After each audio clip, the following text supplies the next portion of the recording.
सावधान हो जाए सभी, हाथ जोड़ देवे और आंखें बंद। ओम नमः शिवाय। नमो अरिहंताणं नमो सिद्धाणं नमो आयर्याणं नमो वज्रायाणं नमो लोये सवसाहुणम्। मंगलम भगवान वीरो मंगलम गौतमो गणी मंगलम कुंद कुंदाद्यो जैन धर्मोस्तु मंगलम। सर्वमंगल मांगल्यम सर्वकल्याणकारकम प्रधानम सर्वधर्माणां जैनं जयतु शासनम जैनं जयतु शासनम जैनं जयतु शासनम।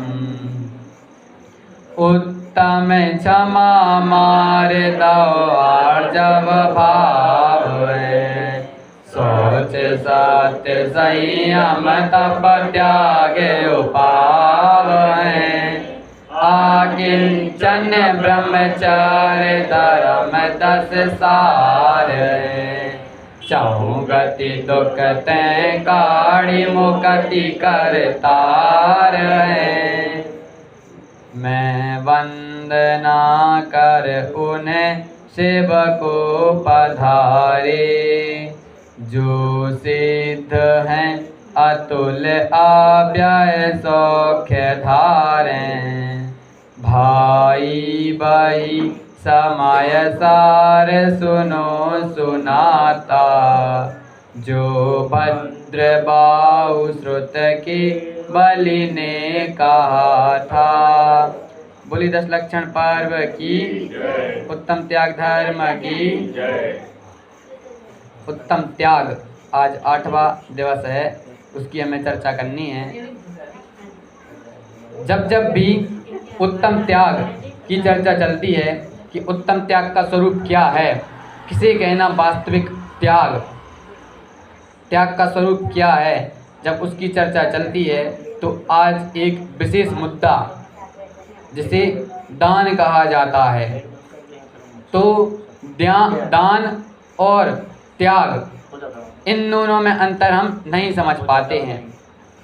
पूरी साल भर में एक दिन मिलता है उत्तम त्याग धर्म की चर्चा के लिए। किसकी चर्चा के लिए? उत्तम त्याग धर्म की चर्चा के लिए पूरे साल भर में एक दिन तो मिलता है।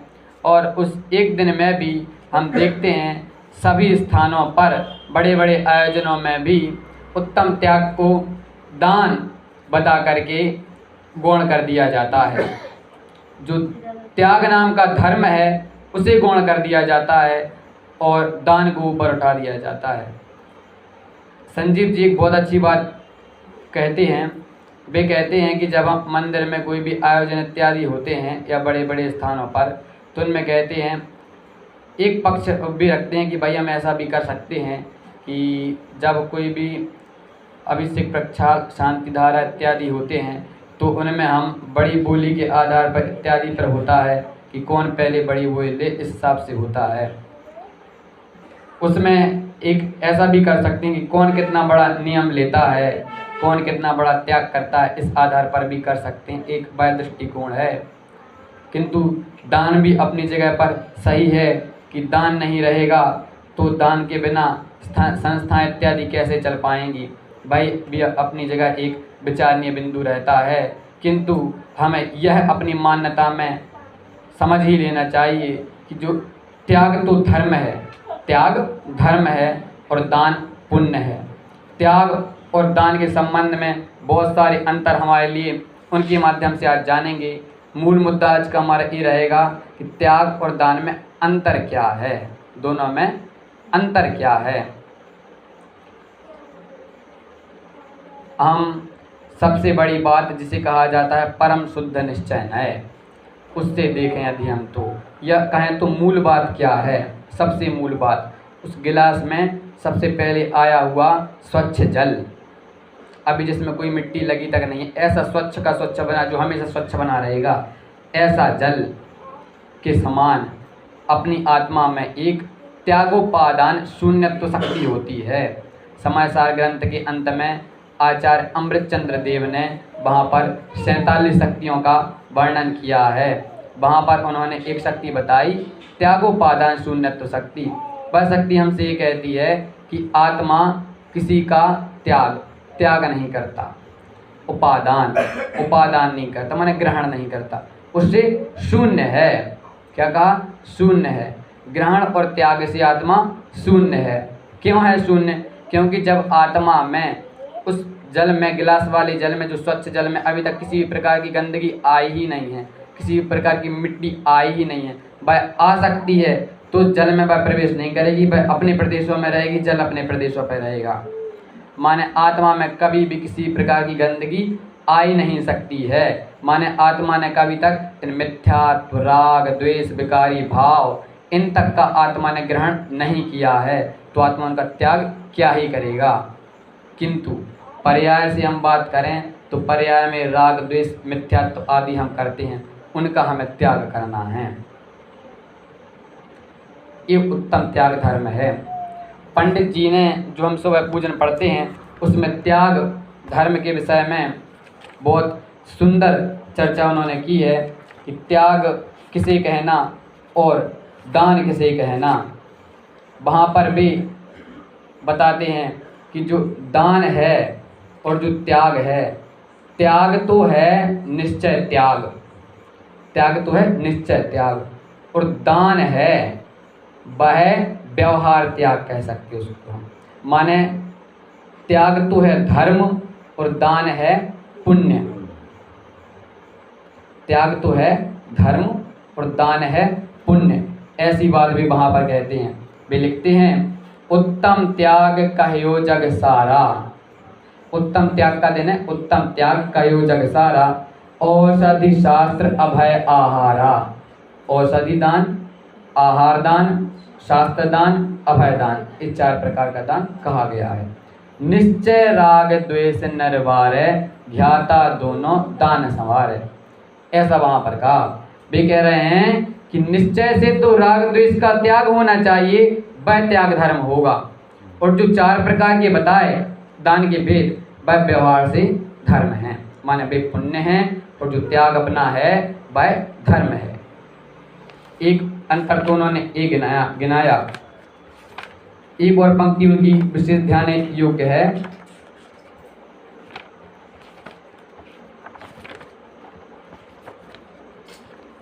पुस्तक जिनेंद्र जी,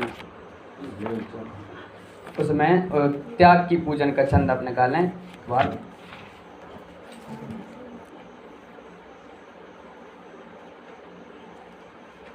त्याग के स्वरूप का उन्होंने बहुत सुंदर विवेचन किया है।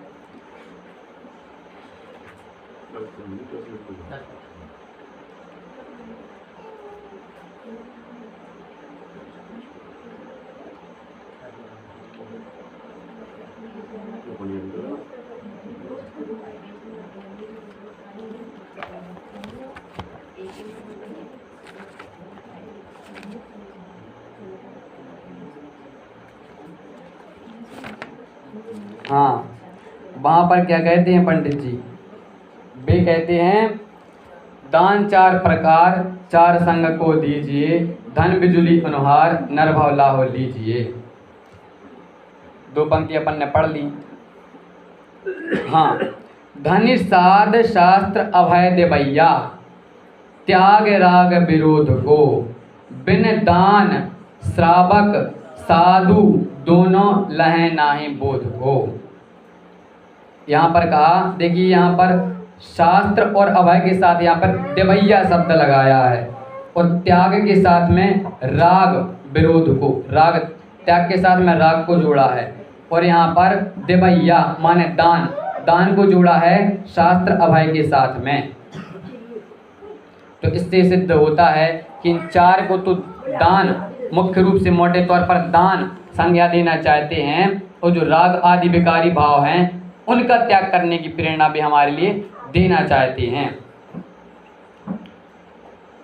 सबसे पहले जब हमने ये देख लिया कि भाई मेरे में किसी भी चीज़ का ग्रहण हुआ नहीं है, तो त्याग किसका ही हो। हमारे अंदर ग्रहण हुआ है तो सिर्फ और सिर्फ ज्ञान में ग्रहण हुआ है, सिर्फ और सिर्फ मान्यता में ग्रहण हुआ है।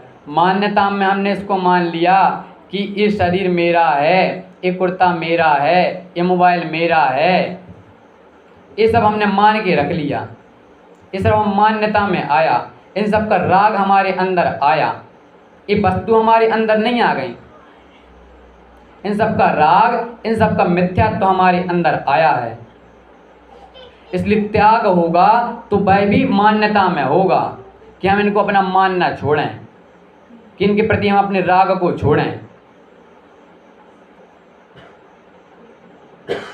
क्योंकि जब ग्रहण अंदर हुआ ही नहीं है, आत्मा में किसी चीज़ का ग्रहण त्याग हो ही नहीं सकता है, त्याग उपादान शून्यत्व शक्ति हमसे कहती है, तो फिर इन सब का बाय का त्याग क्या, सिर्फ और सिर्फ उसका हमने अपनापन ममत्व किया, उस ममत्व भाव का त्याग हमें करना है। समय सार में कहा नानम पच्चक्खानम, क्या कहा, नानम पच्चक्खानम। प्रत्याख्यान का एक अर्थ होता है त्याग, क्या होता है, त्याग अर्थ होता है प्रत्याख्यान का एक अर्थ। वहाँ पर भी कहते हैं नानम माने ज्ञान, ज्ञान ही प्रत्याख्यान है, ज्ञान ही त्याग है। उदाहरण दिया वहाँ पर, जैसे कोई एक व्यक्ति है, अब वह व्यक्ति उसने अपने कपड़े डाले थे धोबी के यहाँ धोने के लिए, अपना चादर उसने डाला था धोबी के यहाँ धोने के लिए। अब धोबी के यहाँ धोने के लिए चादर डाला था, अब वहाँ पर धुल रहा है, अब उसको वापस सोना था, चादर है नहीं, बह गया चादर लेने के लिए, धोबी मिला नहीं उसको वहाँ पर, ठीक है। तो अब वह वहाँ से एक चादर ले आया और आकर के मस्त सो रहा है। वह चादर उसका नहीं है, किसी दूसरे का है। अब वो जिसका चादर है बेचारा वह परेशान हो गया, मेरा चादर कहाँ गया। अब वह चादर लेने के लिए उस व्यक्ति के पीछे पीछे, पता चला कि भाई उस व्यक्ति के पास है, वह लेके गया है चादर, उसके पीछे गया।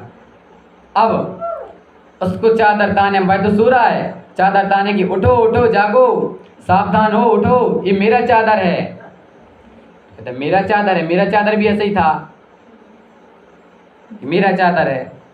अब जो सो रहा था ना, जो गलती से चादर ले आया था, भाई देखता है, अच्छे से देखता है उसके लक्षण कि भाई मेरा चादर था, मेरे चादर यहाँ पर थोड़ा सा फटा हुआ था, थोड़ा सा यहाँ पर होल था उसमें, ऐसा मेरा चादर था, थोड़ी से यहाँ पर उसके धागे निकल रहे थे, ऐसा था। और इसमें ऐसी लक्षण दिखाई नहीं देते, शायद इसका ही है। तो वह उसको दे देता है, वह कहता है कि हाँ ये मेरा नहीं है, वह ले जाता है फिर, ठीक है। उसी प्रकार से यह आत्मा ये मान रहा है, उसने ग्रहण कर लिया कि शरीर आदि परभाव, पर वस्तुएं, पर पदार्थ ये मेरे हैं, और अपने आप ही अज्ञानी हो रहा है। और जब आचार्य देव जिनवाणी में हमें उपदेश देते हैं कि नहीं ये पर वस्तु तो तुम्हारी नहीं है, उनका लक्षण जान लेता है, हाँ मेरा तो कहा गया था कि मैं दिखता नहीं हूँ, ये सब तो पुद्गल के गुण हैं, स्पर्श रस गंध वर्ण ये सब तो पुद्गल के गुण हैं। ऐसे लक्षणों से वह पहचान कर लेता है और इनमें से ममत्व को छोड़ देता है। इस प्रकार से ग्रहण होता है उसका मान्यता में, ममत्व करता है, इनके प्रति राग करता है। तो वास्तविकता में त्याग होना है तो इन ममत्व भावों का ही होना है। 4 प्रकार के दान बताए गए हैं। दान और त्याग में क्या अंतर है मूलभूत, हम तो यही समझ लेते कि भैया त्याग और दान दोनों को हम पर्यायवाची मान बैठे हैं।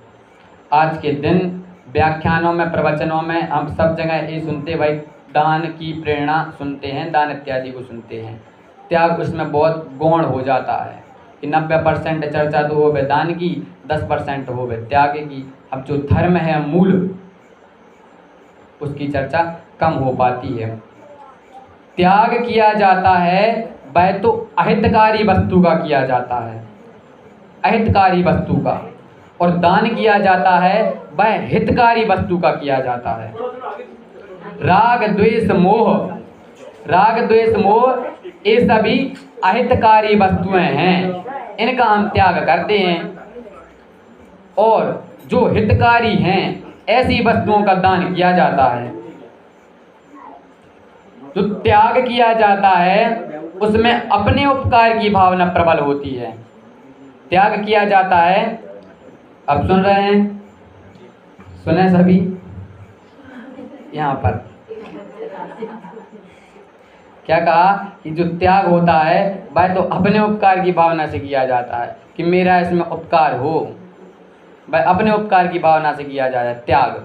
राग द्वेष मोह इत्यादि को हमें छोड़ना है, जो हम इतना सारा परिग्रह लेके बैठे हैं जिनका उपयोग भी नहीं हो पाता है, उनको छोड़ने किया जाता है कि अपना ही उपकार हो। और दान किया जाता है वह किसी पर के उपकार की भावना से दिया जाता है कि भाई इसका उपकार हो जाए। वो दे रहे थे ना उनके लिए कि भाई तुम जाओ एक यूनिफॉर्म ले लो, जा कर के कह रहे थे कि भाई दूसरे के उपकार की भावना प्रधान रहती है कि किसी के पास नहीं है तो उसका उपकार हो जाए। तो त्याग में तो अपने उपकार की भावना मुख्य है और दान में दूसरे के उपकार की भावना मुख्य रहती है। त्याग है वह एक स्वतंत्र क्रिया है और दान एक परतंत्र क्रिया है। त्याग स्वतंत्र क्रिया क्यों है? क्योंकि त्याग में जो हमारे पास नहीं है, जिनका प्रयोग हम नहीं करते, उन सब का भी किया जा सकता है। अब 3 लोग पूरे हमारे राज्य में नहीं हैं, लेकिन त्याग तो हम उनका कर सकते। 100 प्रकार की हरी हम खाते नहीं हैं, नाम भी नहीं जानते उनके, 5 प्रकार की 10 ऐसे ही खाते हैं। अब उनका त्याग तो हम कर सकते। माने जिन पर हमारा अधिकार नहीं है उनका भी हम त्याग कर सकते हैं, किंतु दान अपनी ही वस्तु का किया जाता है। उमा स्वामी आचार्य ने लिखा अनुग्रहार्थम स्वसति सर्गो दानम तत्वार्थ सूत्र ग्रंथ में कि दान किसे कहा? अनुग्रहार्थम, दूसरे के उपकार के लिए, उपकार की भावना से, उपकार के लिए अनुग्रहार्थम स्वस्य अति सर्गो, स्वस्य स्व की वस्तु का देना माने अपनी वस्तु को देना है दान में, किसी दूसरे की वस्तु को नहीं देना है। इसलिए अब दान में ये हो गया कि भाई हमें कमानी पड़ेगी, वह वस्तु हमारे पास होनी चाहिए, पहले तो हमारे पास वह वस्तु होनी चाहिए जब भी हम दान कर पाएंगे। तो ऐसा दान का कहा कि भाई स्वाधीन तो है त्याग और दान है वह पराधीन क्रिया है। और क्या कहा कि त्याग में तो यह देखा जाता है कि कितना रखा है हमने अभी, और दान में ये देखा जाता है कि कितना दिया है। दान किया तो कितने का किया यह देखा जाता है। 10 स्टूल रखवाए कि 5 रखवाए कि 15 रखवाए देखा जाता है दान में। और त्याग में यह देखा जाता है भाई कि कितना अपने पास रखा। एक टाइम आहार लेंगे, माने हमने सबका छोड़ दिया तो ये देखा जाता है कि एक टाइम ले रहे हैं, माने उसमें ये देखा जाता है कि कितना रखा है। अब अणुव्रत ले लेते हैं, हमने सब कुछ छोड़ दिया, बस हम हमारे जितनी उपयोगी वस्तु हैं उतना हम लेंगे। माने त्याग में ये देखा जाता है कि अपने पास कितनी सत्ता है, इसलिए कहा कि त्याग में ये देखा जाता है कि अपने पास कितना रखा, और दान में कि कितना दिया है यह देखा जाता है। ये तो इनमें मूलभूत कुछ अंतर हो गए। जब भी हम त्याग और दान इन दोनों को एक अर्थवादी समझ लेते हैं, ये हम ना समझें, इसके लिए एक और तर्क आचार्यों ने दिया है। वह तर्क ये दिया है कि यदि त्याग और दान दोनों पर्यायवाची शब्द हैं तो जहाँ हम दान का प्रयोग करते हैं दान शब्द का, वहाँ हम त्याग शब्द का प्रयोग भी करके देखें। 4 प्रकार के दान बताए हैं: आहार दान, औषधि दान, ज्ञान दान और अभय दान। ये 4 प्रकार के दान कहे गए हैं। अब दान शब्द तो इन चारों के यहाँ पे लगा दिया कि भाई आहार का दान दिया जा सकता है, ठीक है, दिया जा सकता है, किसी दूसरे को दे रहा है आहार दान। ज्ञान किसी दूसरे को दिया जा सकता है, दिया जा सकता है, ज्ञान दान हो गया। औषधि दान, औषधि किसी दूसरे को दी जा सकती हैं, दी जा सकती हैं, औषधि दान हो गया। चौथा अभय दान, किसी को क्षमा दान दिया जा सकता है, दिया जा सकता है। दान शब्द तो यहाँ पर फिट बैठ रहा है। अब त्याग शब्द को लगा के देखते हैं। आहार त्याग किया जा सकता है, किया जा सकता है आहार त्याग। औषधि त्याग किया जा सकता है, किया जा सकता है। ज्ञान त्याग, ज्ञान का त्याग नहीं किया जा सकता। तो त्याग शब्द ज्ञान के साथ में फिट नहीं बैठ रहा है। और कौन सा बात? अभय त्याग, अभय का त्याग किया जा सकता है, नहीं किया जा सकता। माने इनमें से हम दो के साथ में लग रहा है, दो के साथ में नहीं लग रहा है, इसे कहा है न्याय के शास्त्रों में अव्याप्ति दोष। अव्याप्ति दोष कहा है, माने जो अपने लक्षण में पूर्णतया बैठे नहीं, उसे अव्याप्ति दोष कहा है। और लक्षण वह होता है अपने साध्य में, माने जिस भी वस्तु को हम सिद्ध करना चाहते हैं, जो भी हम अपनी परिभाषा बना रहे हैं, लक्षण बना रहे हैं, उसमें पूर्णतया बैठना चाहिए उसके अंदर। किंतु उन दो में तो नहीं बैठ रहा है, अभय में और ज्ञान में त्याग शब्द नहीं बैठ रहा है, माने यह अव्याप्ति दोष से दूषित है।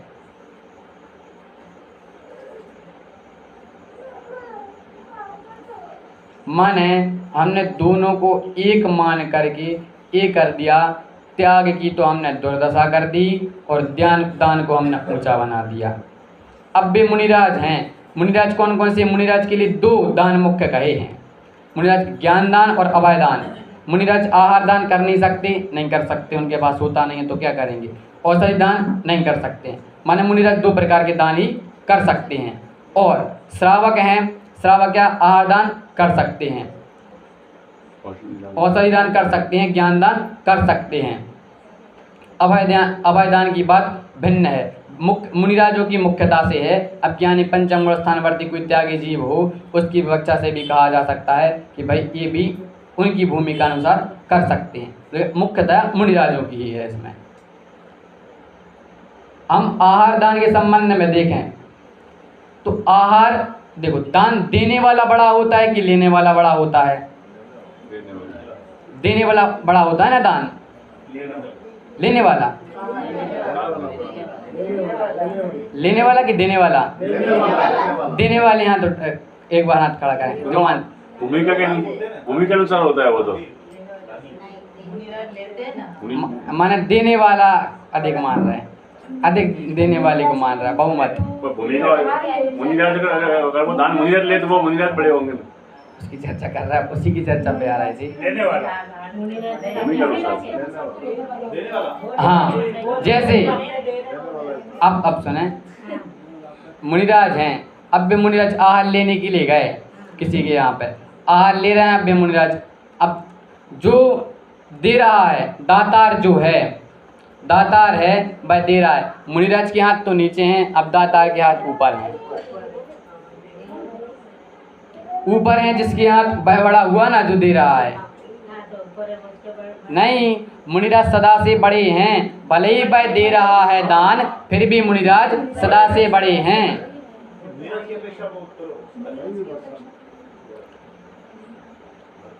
क्योंकि मुनिराज हैं वे त्याग धर्म के धारी हैं, और जो दे रहा है वह दान पुण्य कर रहा है वह, तो धर्म बड़ा होता है कि पुण्य? धर्म बड़ा होता है, इसलिए वे मुनिराज बड़े हैं।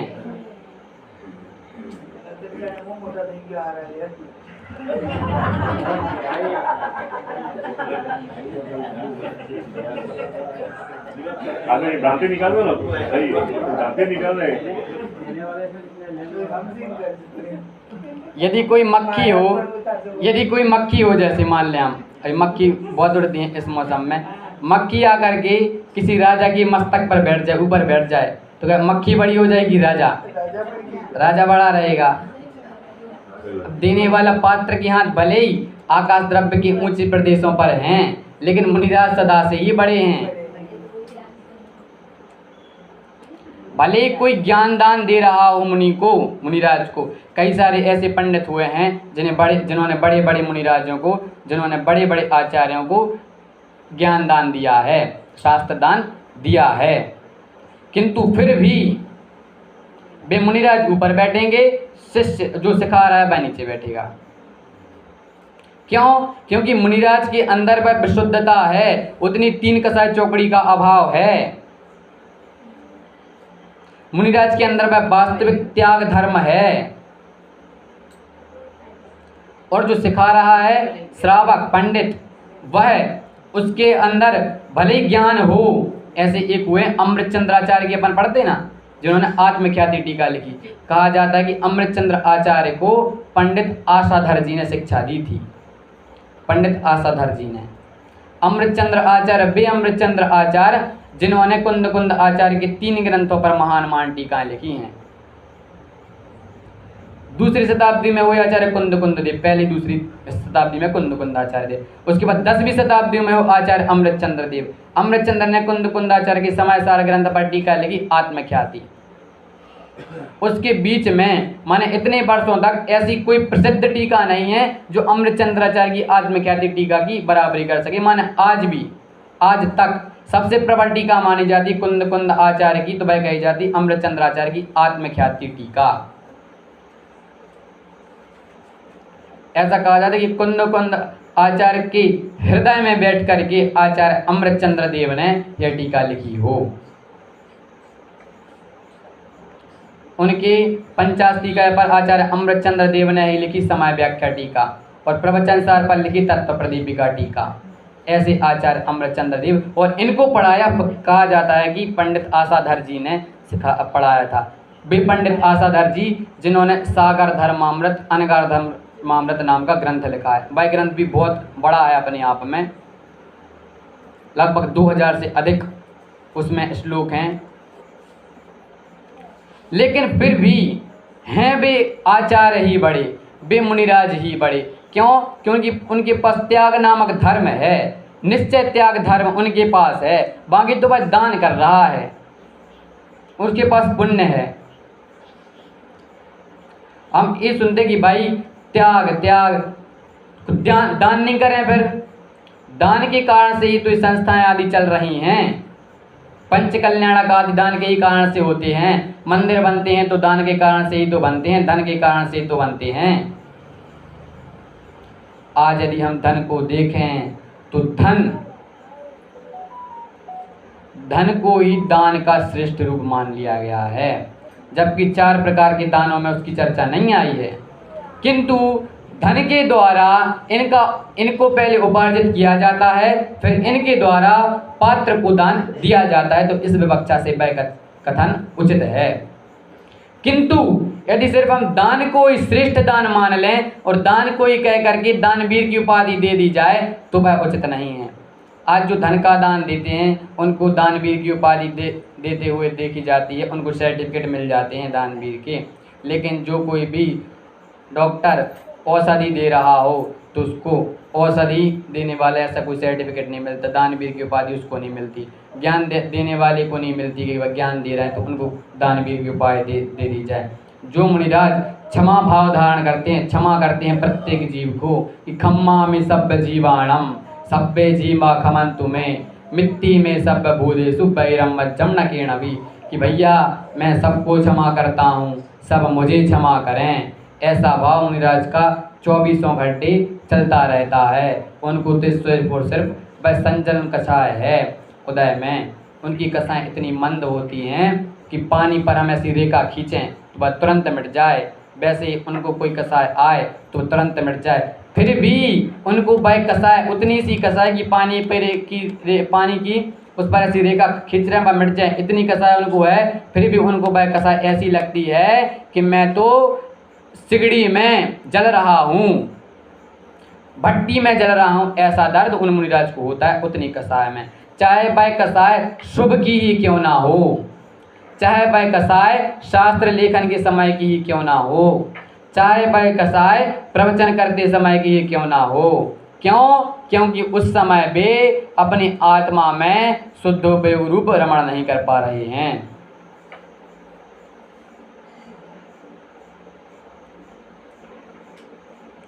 इसलिए उन मुनिराज के लिए तो यही श्रेष्ठ भी मानते हैं कि मैं तो सिर्फ और सिर्फ अपनी आत्मा में ही रत रहूं।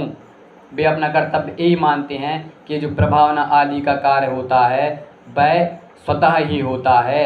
एक बहुत अच्छा वाक्य आता है, वे कहते हैं कि मैं तो एक साधक हूँ और साधना ही मेरे लिए प्रिय है, मैं प्रभावक नहीं हूँ।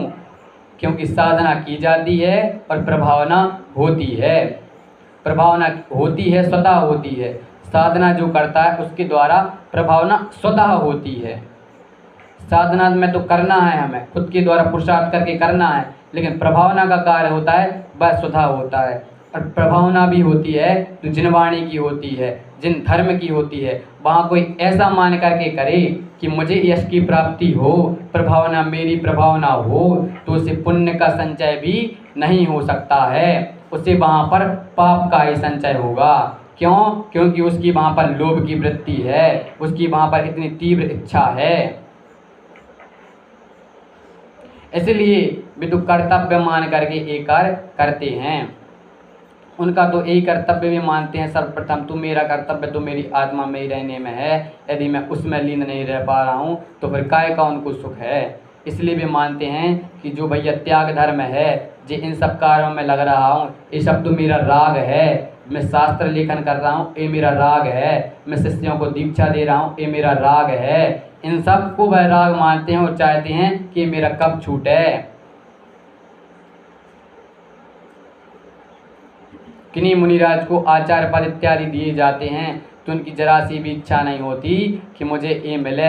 वे जिम्मेदारी को लेना नहीं चाहते, भार नहीं चाहते, क्योंकि जिनके माथे भार वे डूबे मझधार में, और हम तो उतरे पार झोंक भार को भार में।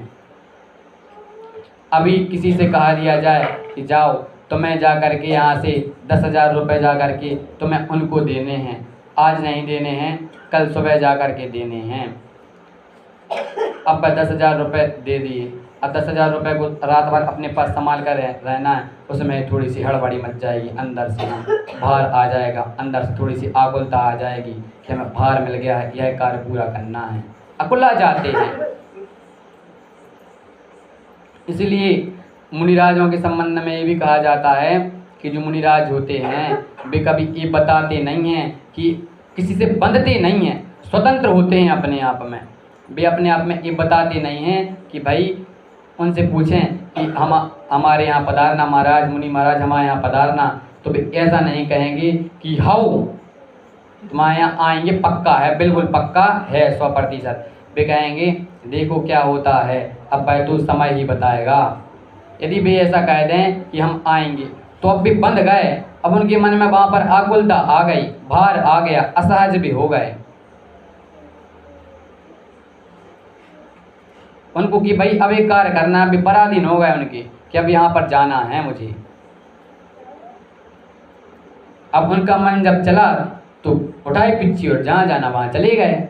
इसलिए वे अपने आप में स्वतंत्र होते हैं, और परम स्वतंत्रता तो उनकी यही है कि वे अपनी आत्मा में लीन रहें। स्व का अर्थात मैं, और तंत्र मतलब उसमें ही लीन होना, उसमें ही क्रीड़ा करना। तो ऐसे मुनिराज स्वतंत्र होते हैं। उत्तम त्याग धर्म के धारी मुनिराज, वास्तविकता में तो देखा जाए यह उत्तम त्याग धर्म उन मुनिराजों को ही होता है, किंतु अपनी अपनी भूमिका अनुसार श्रावकों को भी यह उत्तम त्याग धर्म होता है। सम्यक दृष्टि चौथे गुण स्थानवर्ती जीव और पंचम गुण स्थानवर्ती जीव को भी यह त्याग धर्म होता है। किंतु जो व्यवहार से त्याग कहा, माने व्यवहार से दान को धर्म कहा, उसको हम ये ना सोचें कि भाई जो दान दे रहे हैं यशादि की भावना से दे रहे हैं, लोभ की भावना से दे रहे हैं तो उनको पाप का अर्जन होगा। तो जो दान नहीं देते हैं वे इसमें प्रसन्नता का भाव ले लें, तो ऐसा भी नहीं है। क्यों? क्योंकि उनके दान देने से भले ही उनको लाभ हो ना हो, उनकी वहाँ पर लोभ की भावना हो तो उनका भले ही उनको पाप का संचय होगा, किंतु उनके देने से किसी दूसरे का जरूर हो जाता है।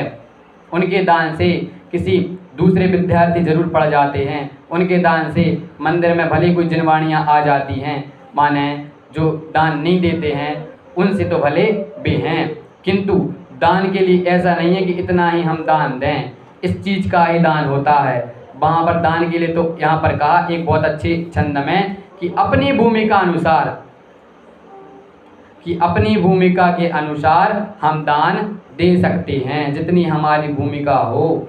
जो जितनी भूमिका अनुसार दान देता है उसको उतना फल अवश्य लगता है। इसमें ये नहीं होता कि भाई कितना दिया, अधिक दिया, क्योंकि फल लगता है वह तो अपने परिणामों का होता है। रामचंद्र जी गए थे वहाँ पर, सबरी के यहाँ पर पहुँच गए थे। सबरी के यहाँ पर उनके पास क्या था? कुछ नहीं था, झूठे बेर थे और झूठे बेर खिला दिए थे।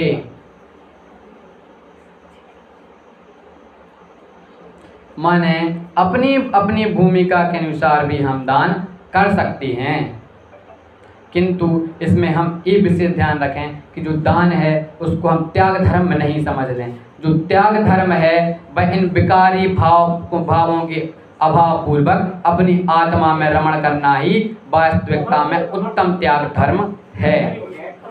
ये तो रही हमारे उत्तम त्याग धर्म की चर्चा, और हमारी जो इष्टोपदेश ग्रंथ की चर्चा चल रही है उसको हम अभी गति देंगे। सुबह तक हमने 29 श्लोकों पर चर्चा कर ली थी, अब हमें 30वें श्लोक पर चर्चा करनी है। 30वें श्लोक में शिष्य प्रश्न करता है। शिष्य क्या प्रश्न करता है देखते हैं। वह प्रश्न करता है कि शरीर और आत्मा में अभेद बुद्धि रखने पर भयादिक होते हैं। जब इनको अपना अहितकारी समझ इनका सर्वथा परित्याग कर दिया तब ये मुझे कभी संताप नहीं दे सकते। शिष्य कुल मिलाकर के यह पूछ रहा है कि हम इनको जो भोग पदार्थ हैं उनको यदि हम नहीं भोगेंगे तो मुझे क्या फल की प्राप्ति होगी। जो भोग के पदार्थ हैं उनको मैं नहीं भोगूंगा तो हमें क्या फल की प्राप्ति होगी, ऐसे से पूछता है। और आचार्य देव देखते हैं क्या उत्तर देते हैं। भुक्तोचिता मुहुर मोहान मया सर्वेपि पुद्गलाः उच्छिष्ट्यो एव तेस्वद्य मम विज्ञस्य का स्पृहा। आचार्य देव इसमें बताते हैं कि उन भोग्य पदार्थ जिनको हम भोग रहे हैं उनकी क्या दशा है, उनका स्वरूप क्या है, वह भी बताते हैं। वे कहते हैं भुक्तो जिता मुहुर मोहान मया सर्वेपि सर्वत पुद्गलाः उच्छिष्टिस्व्यो। कह रहे हैं उच्छिष्ट के समान हैं। अब भरत चक्रवर्ती को बनना था चक्रवर्ती, भरत चक्रवर्ती को चक्रवर्ती बनना था तो सब तो कह रहे थे अहो तुम चक्रवर्ती बन गए हो, कितने भाग्यशाली हो तुम, 6 खंड के राजा हो, सबसे बड़े व्यक्ति हो। तो कह रहे हैं कि मुझे भाग्यशाली मत कहना। भरत चक्रवर्ती क्या कह रहे हैं, आदिनाथ भगवान की पुत्र, मतलब राजा आदिनाथ के पुत्र, क्योंकि भगवान की थोड़ी भी हैं। राजा आदिनाथ के पुत्र भरत चक्रवर्ती क्या कहते हैं, वे कहते हैं मुझे भाग्यशाली मत कहना। क्यों? क्योंकि मैं तो अभागा हूँ। क्यों? क्योंकि आपके जो दूसरे पुत्र हैं, एक क्योंकि वृषभसेन नाम के पुत्र, वृषभसेन, वे जाकर के तो दिव्य ध्वनि सुन सकते हैं भगवान की, तीर्थंकर की दिव्य ध्वनि सुनते हैं, और मेरे पास ऐसा सौभाग्य कहाँ कि मैं जाकर के तीर्थंकर की दिव्य ध्वनि सुन पाऊं।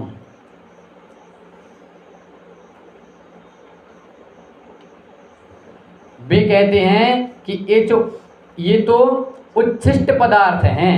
उच्छिष्ट माने जैसे कोई व्यक्ति भोजन कर ले, भोजन करने के बाद उल्टी कर दे, वह फिर उल्टी को वापस से क्या ग्रहण करेगा, कभी नहीं करेगा। उसी प्रकार से ये जो कोई भी भोग, ये कोई भी पदार्थ हमें दुनिया में दिख रहे हैं, ये सब मेरे द्वारा अनंतों बार भोगे गए हैं और इनको मैंने छोड़ा है, उल्टी करके भी छोड़ा है, माने ऐसा छोड़ता गया मैं इनको और वापस मैं इनको ग्रहण करता हूँ। तो ये तो उच्छिष्ट हैं। ऐसी कोई भी वस्तु नहीं है जिसका हमने ग्रहण ना किया हो। ऐसा कोई भी व्यक्ति नहीं है जिस व्यक्ति के साथ में हमारा कभी माता पिता इत्यादि का संबंध नहीं हुआ हो। ऐसे कोई से भाव नहीं है जैसे भाव आज तक हमने नहीं भाए हों। पंच परावर्तन हमारे अंदर भाव आ जाते कि भाई हमने 10 दिन अच्छे से भगवान की आराधना की है और दूसरे लोगों ने नहीं की है, तो उसमें तो हम फूल जाते हैं, फूले नहीं समाते हैं और जिसने नहीं किया उससे हम घृणा करने लग जाते हैं। अरे ऐसे भाव हम अनंत बार कर चुके हैं, इससे श्रेष्ठ कोटि के भाव हम अनंत बार कर चुके हैं। मुनि व्रत हम अनंत बार धारण कर चुके हैं।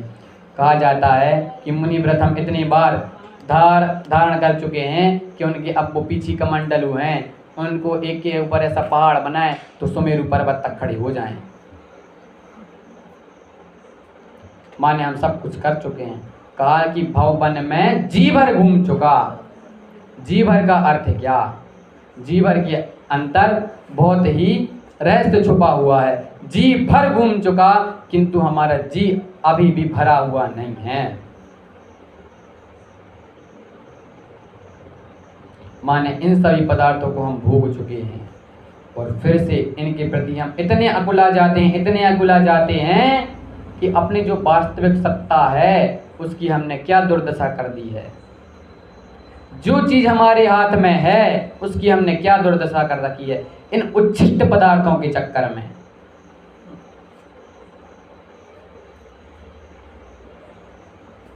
फिर देखते हैं शिष्य क्या प्रश्न पूछता है। वह कहता है कि शरीर आदि कर्मों का बंध जीव को कैसे होता है।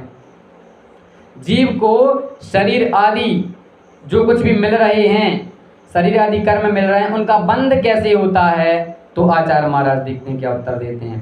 कर्म कर्म कर्म कर्म हिताबंधी जीवो जीवो जीव जीव हित स्पृहा स्पृहा स्व स्वस्व प्रभाव प्रभाव भूयस्त्वे भूयस्त्वे स्वार्थम स्वार्थम को वा न वांछति। न वांछति। ये बहुत ही मजेदार श्लोक है कि कर्मों का बंध कैसे होता है जीव को। आचार्य देव कहते हैं कि भाई कर्म कर्म हिताबंधी जीवो जीव हित स्पृहा। कर्म कर्म को चाहते हैं, जीव जीव को चाहता है। स्व प्रभाव भूयस्त्वे स्वार्थम को वा न वांछति।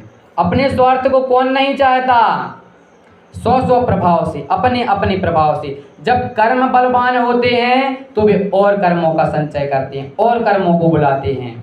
और जब जीव की शक्ति बलवान होती है तो वह अपने गुणों में और आगे बढ़ता है, इन कर्मों से दूर होता है, अपने स्वभाव की ओर और उन्मुख होता है। कर्म कर्म हिताबंधी। कर्म कर्म का हित करता है। कर्म कर्म वास्तविकता में देखें तो कर्म कर्म से ही बंधता है। कर्म ने जीव को आज तक बांध पाया नहीं है। एक कोई गाय है, गाय को हमने रस्सी से फंदे से बांध देते हैं हम तो क्या। गाय को ग्वाले ने उससे बांध दिया, रस्सी के फंदे से बांध दिया, ठीक है। तो गाय को उसने बांध दिया ना।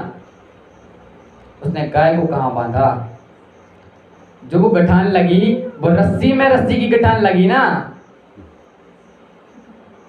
जो वो गठान लगी गले में से ऐसी जा करके, वो तो रस्सी की रस्सी में गठान लगी।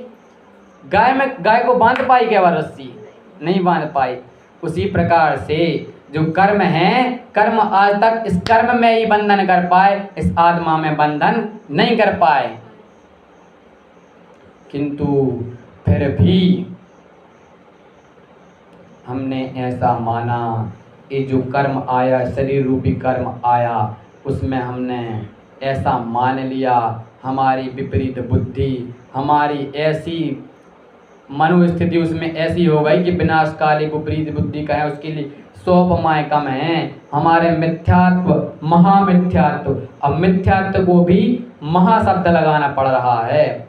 महामिथ्यात्व की जोर से हमने ऐसा माना कि ये शरीर मेरा है, उसमें अपनापन करते गए तो वहाँ कर्म बलवान हुए, कर्म को शक्ति मिली, तो कर्म की शक्ति के कारण से हमारे अंदर मोह राग द्वेष आदि के विकारी भाव हुए। मोह राग द्वेष आदि के विकारी भाव हमारे अंदर हुए तो और द्रव्य कर्म आए, द्रव्य कर्म आए तो फिर भाव कर्म आए। ऐसी गाड़ी चलती चलती चलती चलती हमारा संसार आज तक चल रहा है। कर्म बिचारे कौन, भूल मेरी अधिक आई, अग्नि सह घनघात लोहे की संगति पाई।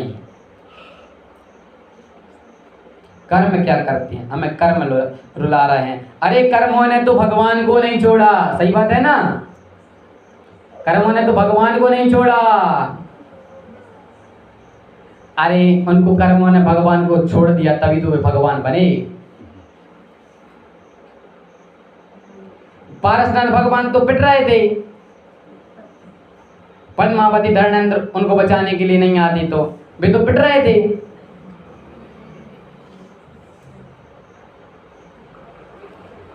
अरे वे तो उनके कर्म के अनुसार, फिर भी वे अपने ध्यान में इतने दृढ़ थे कि उनको कुछ खबर ही नहीं थी उनकी। उनको भरोसा हो गया था अब हम अमर भाई ना मरेंगे, अब हम अमर भाई ना मरेंगे।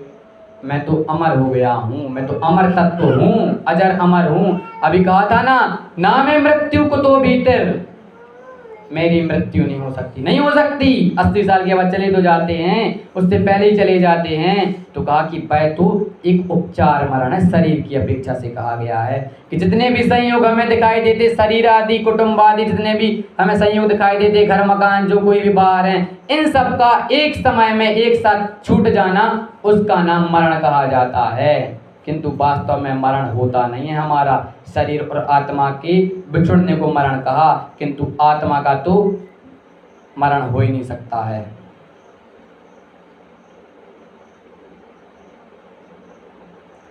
माने जो कर्म हैं, उन कर्म के बस में आकर के हमने अपनी गाड़ी को यहाँ तक बढ़ा दिया कि हम उस मरण तक के भय तक पहुँचे।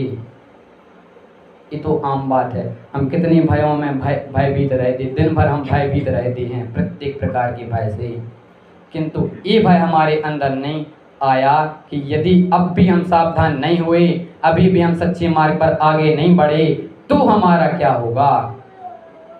त्याग धर्म के दिन तो यही चर्चा करने को है कि भाई हम इन सब के पीछे आए हैं, लेकिन कहा तो कि हाथ पसारे आया था और हाथ पसारे जाएगा। चंद सुबह याद किया ना था वह भजन,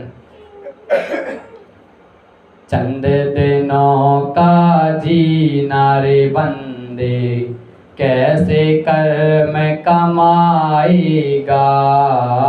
चंद दिनों का जीना रे बंदे, कैसे कर्म कटाएगा। आखिर तेरा होगा जाना, कोई नहीं रह पाएगा। धन दौलत से भरा खजाना, पड़ा यहीं रह जाएगा। चंद दिनों का जीना रे बंदे, कैसे कर्म कटाएगा। हम इनको शांति से एक जगह बैठ कर के विचार करें कि हमारे आज तक कोई भी एक कणिका भी लेकर के गया नहीं है, जा नहीं सकता। राजा राणा छत्रपति हाथिन के असबार, मरना सबको एक दिन अपनी अपनी बार। कहाँ गए बे राम और लक्ष्मण, कहाँ गए बे जिन रावण मारा।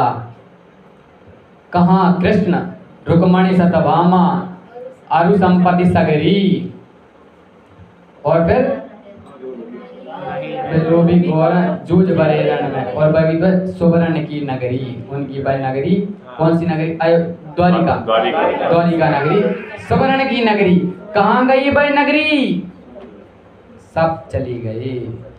एक कणिका भी हम लेकर नहीं जा सकते, क्योंकि आए भी नहीं थे। आए थे हम बिल्कुल यथाजात, यथाजात माने कि बिल्कुल नग्न आए थे, नग्न दिगंबर आए थे। और यदि हम नग्न दिगंबरत्व को धारण कर सकते हैं, सकल संयम को ले सकते हैं, तो इस मनुष्य भाव की सार्थकता है। और उसमें भी हमारा उद्देश्य सिद्ध पद को पाना है। जैसे आए थे वैसे ही जाएंगे। किंतु फिर भी इन कर्मों की शक्ति इतनी हमारे ऊपर हावी हो गई है, कर्म कर्म हिताबंदी, इसकी व्याख्या कितनी लंबी है कि भाई इतने कर्म हमारे अंदर प्रबल हो गए कि हमें कुछ भी आन और भान अपना नहीं रहा, हम सब कुछ भूल गए। फिर देखते हैं क्या प्रश्न करता है शिष्य। वह कहता है कि जिस समय जीव बलवान हो जाता है उस समय वह भी कर्मों के नाश के साथ अनंत सुख स्वरूप मोक्ष ही की इच्छा करता है, वह भी अपना हित करने में नहीं चूकता। इसीलिए यही समझना चाहिए कि कर्म से आविष्ट जीव ही कर्मों का संचय करता है, कर्म रहित नहीं। यहाँ ये कह रहे हैं कि भाई मूल संस्कृत टीका में लिखा उत्थानिका में कि जीव अपने आप को उस अज्ञान बल के कारण से, अज्ञान के कारण से ऐसा मानता है कि मैं दूसरों का उपकार कर रहा हूं, मैं दूसरों का उपकार कर रहा हूं और इसमें उसको बहुत आनंद आ रहा है। देखते हैं आचार्य क्या उत्तर देते हैं। आचार्य कहते हैं परोकृति मुत्सृज्य शुभकारो परोभव उपकुर्वन् परस्याज्ञो दृश्यमानस्य लोकवत्। वह जीव दृश्यमानस्य दिख रहे लोगों के समान, दृश्यमानस लोकवत्, दृश्यमानस लोक के समान, उन लोगों के समान जो कोई भी दिख रहे हैं उनके समान क्या करता है, उनके समान अज्ञानी होकर के भाई यह मानता है कि मैं दूसरों का उपकार कर रहा हूँ, भाई यह मानता है कि मैं दूसरों का उपकार कर रहा हूँ, इससे मेरा हित हो रहा है। किंतु कहते हैं ऐसा मानना उसका अज्ञान ही है, अज्ञान के जोर से कर रहा है, ऐसा मानना भी उसका अज्ञान ही है।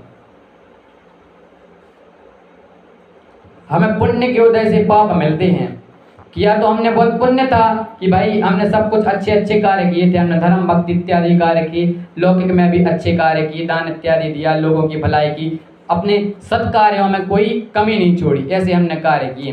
तो कहा जाता है जिन्होंने पुण्य कार्य किए उनके लिए धन संपत्ति इत्यादि मिलती हैं, उनके लिए लौकिक जीवन में आर्थिक रूप से और भी कोई दिक्कत नहीं होती है। तो कहा कि सुनो, उनने वह पुण्य किए थे, उन पुण्य के बाद में उनको एक परिग्रह मिल रहा है ना, ये परिग्रह तो पाप है, पुण्य के उदय में पाप मिल रहा है, पुण्य के उदय में पाप मिल रहा है। अज्ञान के बल से वह मानता है कि मैं दूसरों का उपकार कर रहा हूं, ऐसा मानना भी वह उसका अज्ञान है। इसलिए आचार्य उसको उपदेश देते हैं कि तुम अपना यह अज्ञान दूर करके अपने हित में ही शीघ्र लगो, क्योंकि अभी नहीं तो कभी नहीं, अपने उपकार में लगो। सच्चा उपकार क्या? पंडित तोडरमल जी से पूछा कि सच्चा उपकार किसे कहते हैं, हमें यह बताओ। तो कहा सच्चा उपकार उसे ही कहते हैं जो सम्यक दर्शन, सम्यक ज्ञान और सम्यक चारित्र का उपदेश हमारे लिए देता है, वही सच्चा उपकार है। यह ही मोक्ष का मार्ग है, इसके अलावा कुछ भी करने योग्य नहीं है। हमें मांग करनी भगवान से, तो किस बात की मांग करनी? कोई मांग नहीं करनी, सिर्फ यदि कहें कि भगवान हमें भी सम्यक दर्शन, सम्यक ज्ञान और सम्यक चारित्र प्रकट हो जाएं, बस ये मोक्ष का मार्ग है इनकी प्राप्ति की। इनको तो कहा रत्न त्रय, 3 रत्न हैं हमारे, किंतु उन रत्नों को भूल करके हम दूसरे रत्नों की खोज में लगे हैं और उन रत्नों की ओर ही हम अग्रसर हो रहे हैं। और आचार्य हमारे लिए एक के बाद एक श्लोक में सावधान करते जा रहे हैं। अब तक 32 श्लोक तक हम पहुंच गए हैं, 51 श्लोक का पूरा ग्रंथ है। लगभग कल तो हम शाम को समाधि विषय पर चर्चा करेंगे और अभी आगे के श्लोक आएंगे उनको हम पढ़ेंगे। आगे के सरल ही श्लोक हैं, हो जाएंगे वे भी अपने। कल समाधि के विषय पर हम चर्चा करेंगे। तो आचार्य ने तो यही कहा कि तुम अब पर के उपकार की इच्छा ना करके अपने उपकार में ही लगो, इससे ही तुम्हारा भला होगा और तुम्हारा उपकार तो सम्यक दर्शन से ही होने वाला है। और उसके लिए तुम्हें कुछ ज़्यादा मेहनत नहीं करनी, कमाई नहीं करनी है। चाय बनाने के लिए कितनी मेहनत करनी पड़ती है, उसके लिए तुम्हें कुछ नहीं करना है। अन्य सब कार्यों के लिए मेहनत करनी है, उसके लिए तुम्हें कुछ नहीं करना है। बस इतना जान लेना कि ये मैं हूँ और ये मैं नहीं हूँ। इतने का नाम सम्यक दर्शन मोक्ष मार्ग की पहली सीढ़ी है। और ऐसी सीढ़ी पर हम भी चढ़ना प्रारंभ करें। इसी मंगल भावना के साथ अभिप्राम निज निज में बताई यह अनंत उपकार है, उसके लिए जिन वाणी मांगो वंदना शतवार है, वंदना शतवार है।